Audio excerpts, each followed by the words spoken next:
Le déconfinement annoncé pour le 11 mai, comment se prépare l'Île-de-France à la relance de son activité? Alexandra Dublanche, élue yvelinoise à Sartrouville et élue à la région, vice-présidente en charge de l'économie et de l'attractivité, est avec nous. Bonjour.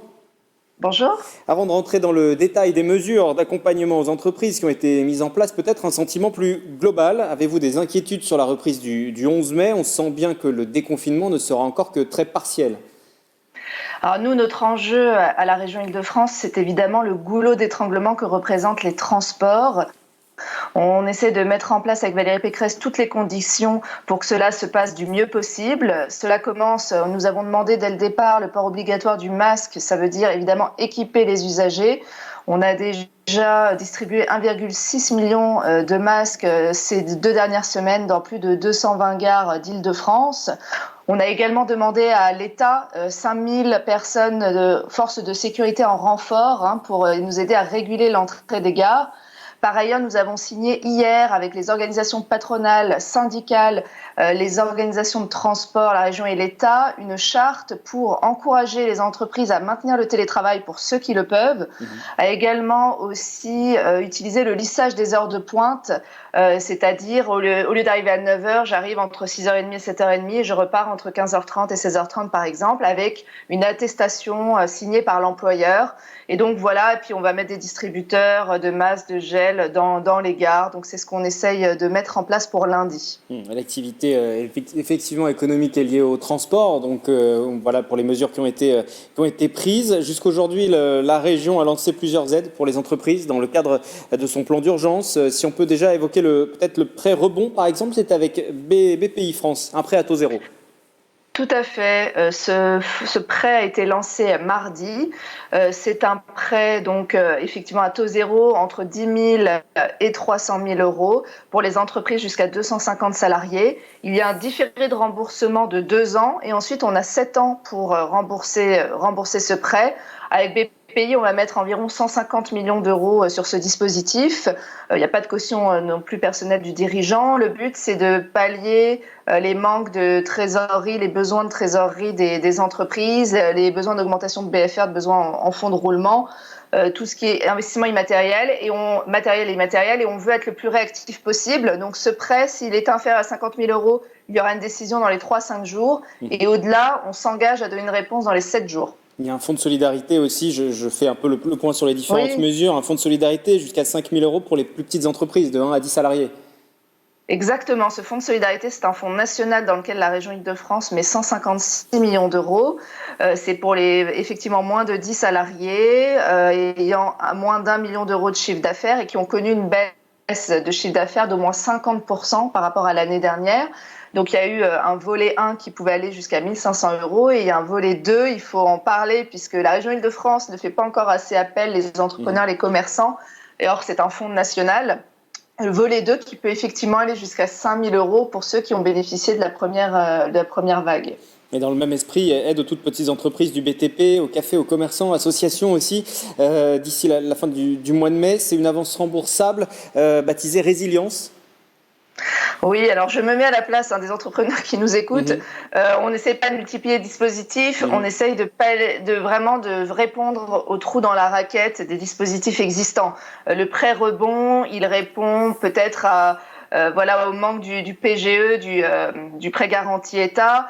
Ce fonds résilience, c'est pour aider les plus petits, effectivement, entre 0 et 20 salariés. On le fait avec tous les territoires d'Île-de-France, c'est-à-dire que chaque territoire, par exemple dans les Yvelines, pourra bonifier ce fonds, mettre un bonus pour pouvoir aider les entreprises du territoire. Donc voilà, et donc c'est vrai, on est en train de monter ce fonds de 100 millions d'euros avec tous les territoires d'Île-de-France, les départements, on l'espère, la métropole du Grand Paris, pour arriver à un fonds pour aider les plus petits, les commerçants, nos artisans, nos TPE, pour les aider à rebondir. C'est la question que j'allais vous poser justement. Il y a une multitude d'offres d'aides qui sont mises en place actuellement. L'idée pour la région, c'est de mailler au mieux, de ne laisser personne de côté et de répondre aussi bien aux besoins des plus grosses structures que des plus petites aussi. Exactement. Nous, enfin vraiment la cible, c'est surtout les plus petits. Mais bon, vous voyez que le prêt rebond va jusqu'à 250 salariés, donc ça prend bien les PME. Vraiment, oui, effectivement, il faut aider tout le monde à passer cette crise. Et nous, on essaye de rattraper ceux qui peuvent échapper peut-être à certains dispositifs actuels nationaux. Et donc c'est pour ça qu'on crée d'autres dispositifs. Ça peut faire peur un peu comme ça, mais on essaye d'expliquer, de communiquer. D'ailleurs, je vous en remercie pour que nos entrepreneurs, notamment yvelinois, s'en saisissent du mieux possible. Et il y a un numéro de téléphone qui va s'afficher, 01 53 85 53 85. C'est le numéro de téléphone qui a été mis en place par la région pour justement les entrepreneurs, mais pas uniquement, toutes les autres personnes qui pourraient avoir des questions sur ce qui a été mis en place par la région depuis le début de cette crise, début du confinement, notamment depuis le 17 mars. Si on peut faire un point aussi, peut-être plus général, sur l'impact de cette crise sanitaire sur les entreprises franciliennes. Aujourd'hui, pour la plupart des entreprises, cette crise sans précédent, elles pourront s'en remettre ? Écoutez, on fait tout pour et elles le font aussi. Alors, il y a des secteurs qui sont particulièrement impactés. Je pense évidemment au tourisme, à la restauration qui ne va pas reprendre lundi. Donc, c'est aussi pour ces entreprises qu'on met en place ces dispositifs. Sur le tourisme, on réfléchit beaucoup aux vacances de cet été. Peut-être doter les franciliens de chèques vacances à dépenser en Île-de-France pour aussi contribuer à la reprise du tourisme. Tout ce qui est événementiel aussi, c'est en une situation très compliquée. Donc nous, on essaie d'être couteau suisse pour faire face à toutes ces situations et que que tout le monde puisse survivre, un maximum d'entreprises. Et donc on pense aussi, les conclusions qu'on tire de cette crise sur la relocalisation, notamment, on en parle beaucoup. Il y a des maillons manquants de chaîne de production qui ont été très visibles pendant cette crise. Je pense à l'industrie du médicament, par exemple, mais dans tant d'autres filières. Et donc nous, on est déjà en discussion à peu près depuis un mois avec ces filières pour voir comment on réorganise nos productions. Dans les Yvelines, je pense aussi évidemment à l'agriculture, dont j'ai également la charge. On a vu un regain de local, d'envie de local de nos concitoyens, et nous, on veut que ça perdure. On a annoncé d'ailleurs hier des mesures pour l'agriculture, par exemple sur l'aide au financement. Vous savez, on a eu beaucoup de drive fermiers, de la vente à la ferme. Donc nous, on financera région jusqu'à 70% toutes ces structures pour qu'elles perdurent. Les agriculteurs en ont envie, ils veulent se retrouver, ce contact. On essaie de le faire depuis des mois, mais la crise a amplifié le phénomène. Et donc ça, il y a parfois quelques points positifs de cette crise. Et donc, c'est ce qu'on veut essayer de pousser. Néanmoins, il y a une question qui subsiste derrière tout ça. Il y a beaucoup d'aides qui sont mises en place. Ça veut dire derrière nécessairement plus d'impôts, faut bien financer tout ça. Comment aujourd'hui vous allez répondre à ça ? Vous savez qu'avec la présidente Valérie Pécresse, on a une gestion extrêmement rigoureuse des fonds de la région. Depuis notre arrivée, on a fait 1 milliard d'euros d'économies.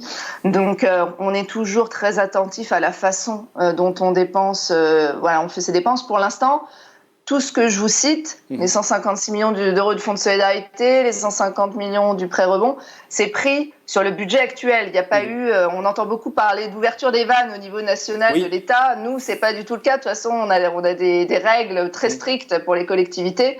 Donc, pour l'instant, on essaie de redéployer des crédits mais il y a un moment, il faudra faire des choix et j'espère quand même que l'État va nous aider à pouvoir être, et c'est le cas pour les communes aussi, je suis à Sartrouville, je suis élue à Sartrouville, nous aider parce que pour l'instant, les communes prennent à leur compte toutes ces dépenses d'achat de masques notamment aussi. Donc, on attend vraiment une aide de l'État là-dessus. Une toute dernière question, puisque vous l'avez rappelé, vous êtes élu aussi dans les Yvelines à Sartrouville. La réouverture des écoles dans votre commune se passera comment ? Écoutez, nous, notre maire a voulu rendre... Alors, il applique strictement le protocole fourni par l'État et ensuite, il laisse la possibilité aux parents. Il est très dans une approche plutôt souple de cette reprise de l'école et je pense que c'est la bonne approche. Il ne faut pas forcer les parents, il y a beaucoup d'angoisse. Donc, chacun fait comme il le peut, comme il le veut. C'est important quand même de reprendre les écoles pour reprendre l'activité économique. C'est important, mais il faut le faire de façon la plus agile possible, en étant à l'écoute des besoins, aussi des enseignants qui sont très anxieux, des parents, et puis pour le bien-être de nos enfants. Merci beaucoup Alexandra Dublanche, vice-présidente à la région Île-de-France, en charge notamment du développement économique. Merci. Merci.